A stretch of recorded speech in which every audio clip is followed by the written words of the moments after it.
আসসালামু আলাইকুম। আশা করি আল্লাহর রহমতে আপনারা সকলেই ভালো আছেন। আজকে আমি আপনাদের এরকম একটি ইনকিউবেটর মেশিন বানিয়ে দেখাবো, অর্থাৎ ডিম ফোটানোর মেশিন। আর এটা কিন্তু আপনাদের কাছে বানিয়ে দেখাবো, আর এটা আপনি খুব সহজেই বাসার বাড়িতে তৈরি করতে পারবেন খুব অল্প খরচে। হ্যাঁ, মাত্র 500-700 টাকা দিয়ে ইজিলি ভাবে আপনারা এটা বানিয়ে নিতে পারবেন। এটা আমি কীভাবে তৈরি করেছি আজকে এই ভিডিওতে আপনাদেরকে সম্পূর্ণ দেখানো হবে। চলুন ভিডিওটি শুরু করা। প্রথম প্রয়োজন হবে এরকম একটি কক্সিটের একটি বক্স, দেখতে পাচ্ছেন একটা কক্সিটের একটা বক্স নিয়ে নিয়েছি। আর লাগবে আমাদের কিছু ইলেকট্রিক কম্পোনেন্ট। এটা হলো যে সর্বপ্রথম লাগবে আমাদের টেম্পারেচার মিটার, কি W1209, এই যেটা মডেলটা টেম্পারেচার একটি মিটার। তো এটার মাধ্যমে কিন্তু আমাদের ডিমের যে তাপমাত্রা নিয়ন্ত্রণ করবে। আর এটা চালানোর জন্য লাগবে এরকম একটি 12 ভোল্টের অ্যাডাপ্টার চার্জার, দেখতে পাচ্ছেন এখানে 12 ভোল্টের অ্যাডাপ্টার চার্জার নিয়ে নিয়েছি। আর লাগবে আমাদের একটা কুলিং ফ্যান, দেখতে পাচ্ছেন যে পুরো তাপটা আমার এর ভিতরে ছড়িয়ে দিবে। আর লাগবে আমাদের একটা হোল্ডার, যেটার মাধ্যমে আমরা লাইটটা ধরাবো। এটা আমি একটা দেখি, এই যে হোল্ডারটা দেখতে পাচ্ছেন, এই হোল্ডারের মধ্যে আমি লাইটটা ধরাবো। আর লাগবে কিছু পরিমাণ তার, দেখতে পাচ্ছেন কিছু পরিমাণ তার নিয়ে নিয়েছি। আর এটা সেন্সরের যেই টেম্পারেচার যে মিটারের সেন্সরটা আর কি। আর এটা তার, আর এটা হোল্ডারটা। সো এগুলো আমরা এক এক করে ভিতরে সবগুলো পাশ দিয়ে ফিট করে দিব। সো আমার হোল্ডারটা আমরা ফিট করবো ঠিক এইখানে। আমরা কুলিং ফ্যান ফিট করে দিব আমরা এই জায়গায় কুলিং ফ্যানটা ফিট করে দিব। ঠিক অপর সাইডে আমরা এই অপর সাইডে আমরা যে আমাদের যে মিটারটা, সেই মিটারটা সেট করব, আর একটা এই চার্জারটা সেট করে দিব। আর পুরো কানেকশনের ডায়াগ্রামটা কিন্তু স্ক্রিনে দেওয়া আছে। এরকমভাবে কিন্তু আপনারা ইলেকট্রিক যে কম্পোনেন্টের কানেকশনটা করে নেবেন। বাস এটা আমি এইভাবে ঠিক করে নিব। ফটাফট করে নেওয়া যাক।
ফাইনালি দেখতে পাচ্ছেন আমাদের কিন্তু ইনকিউবেটর যে মেশিনটা অলরেডি তৈরি হয়ে গেছে। সো এখন আমরা এটা রুমের ভিতরে নিয়ে আপনাদের চেক করে দেখাবো।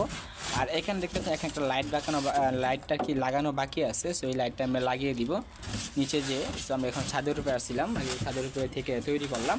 চলুন দেখানো যাক যে আমাদের ইনকিউবেটর মেশিনে কীরকম ওয়ার্কিং করতেছে। এটা আমি আপনাদের লাইন দিয়ে দেখাবো যে আমাদের মেশিনটা কি ঠিকঠাক চলতেছে কি না। সো আমি এখন এটা 220 ভোল্ট ইনপুট করে দিব এসিতে। সেটা আমি ইনপুট করে দিয়েছি। ইনপুট করার সাথে সাথে কিন্তু আমাদের যে এখানে মিটারটা অন হয়ে গেছে এবং সাথে আমার চার্জারটাও কিন্তু অন হয়ে গেছে। আর ভিতরে কিন্তু লাইটটা ধরে উঠেছে, আজকে বুঝতেই পারতেছেন আপনারা। আর ভিতরে আমি কন্ডিশন দেখাই, এই যে ডিসপ্লে কন্ডিশন ঠিক এরকম। আর এখানে দেখতে পাচ্ছেন যে আমাদের যে ফ্যানটা, সেই ফ্যানটা কিন্তু খুব ভালো মতনই ঘুরতেছে এবং এখানে যে লাইটটাও ধরতেছে ভালো মতন। আর আমাদের যে টেম্পারেচার মিটারের যে সেন্সরটা আছে, সেই সেন্সরটা কিন্তু যে এখানে আমরা এখানে ফালিয়ে রাখবো। দেন এখানে আমরা ডিম দিয়ে দেন আমরা সেন্সরটা এখানে ফালিয়ে রাখলে হবে। দেন আমাদের মেশিনটা অটোমেটিকই তাপমাত্রা নিয়ন্ত্রণ করবে। আমি এখানে দেখাই আপনাদেরকে যে এটা কিন্তু যখন 37.7 হবে তখন কিন্তু অটোমেটিক আমাদের যে টেম্পারেচার মিটারের সাহায্যে কিন্তু যে লাইটটা অটোমেটিক বন্ধ হয়ে যাবে। 37.5 চলে আসবে তো অটোমেটিক কিন্তু টেম্পারেচার মিটারের সাহায্যে আমাদের লাইটটা ধরে যাবে। তো কিছুক্ষণ চলুক আপনাদের দেখায়। এখন কিন্তু 32.68 আছে দেখতে পাচ্ছেন। কিছুক্ষণ চলুক, তারপর বুঝতে পারবেন যে অটোমেটিক কাজ করে। আর এগুলো প্রত্যেকটা কম্পোনেন্টের কেনার লিঙ্ক আমার এই ভিডিওর ডিসক্রিপশন বক্সে দেওয়া থাকবে, আপনারা সহজেই কিনতে পারবেন তারাজ থেকে। যদি আপনারা এই মেশিনটা তৈরি করেন তাহলে আপনাদের কত টাকা খরচ যাবে এরকম একটা আইডিয়া আপনাদেরকে দিয়ে দিই। মনে করেন আমার এই ছাতাটার দাম আছে 200 টাকা, আর এটার দাম আছে 150 টাকা। আর আপনার লাইট আর হোল্ডারের কিছু মিলিয়ে অল্প কিছু টাকা আছে, মনে হচ্ছে 500 টাকার ভিতরে আপনারা এটা পুরো সেটআপটা কমপ্লিট করতে পারবেন খুব সহজেই। আর এটা বানানো কিন্তু খুবই সিম্পল, আমি আপনাদেরকে বানিয়ে দেখিলাম। আমি খুব সিম্পল দিয়ে কিন্তু এটা তৈরি করে ফেলছি, এটাই আর কি। আর আপনারা চাইলে কিন্তু এখানে একটা আর্দ্রতার একটা মেশিন রাখতে পারেন, যে থার্মোমিটার আর কি। এটা দিয়ে আপনার ভিতরে যে কারেন্টটা চলে গেলেও কিন্তু এটার ভিতরে যে টেম্পারেচার যে আর্দ্রতা সেটা মাপতে পারবেন। সো ওটার কেনার লিঙ্ক কিন্তু আমার এই ভিডিওর ডিসক্রিপশন বক্সে দেওয়া থাকবে, ওটা আপনি কিনতে পারবেন। তো আজকে ভিডিও এই পর্যন্তই। আজকে এই ভিডিও আপনাদের কাছে ভালো লেগে থাকে তাহলে অবশ্যই ভিডিও থেকে লাইক করবেন। আর যদি চ্যানেল নতুন এসে থাকেন তাহলে অবশ্যই চ্যানেলটিকে সাবস্ক্রাইব করে আমাদের পাশে থাকবেন। আর দেখা হচ্ছে পরবর্তী একটা ভিডিওতে, ততক্ষণ ভালো থাকবেন, সুস্থ থাকবেন। আল্লাহ হাফিজ।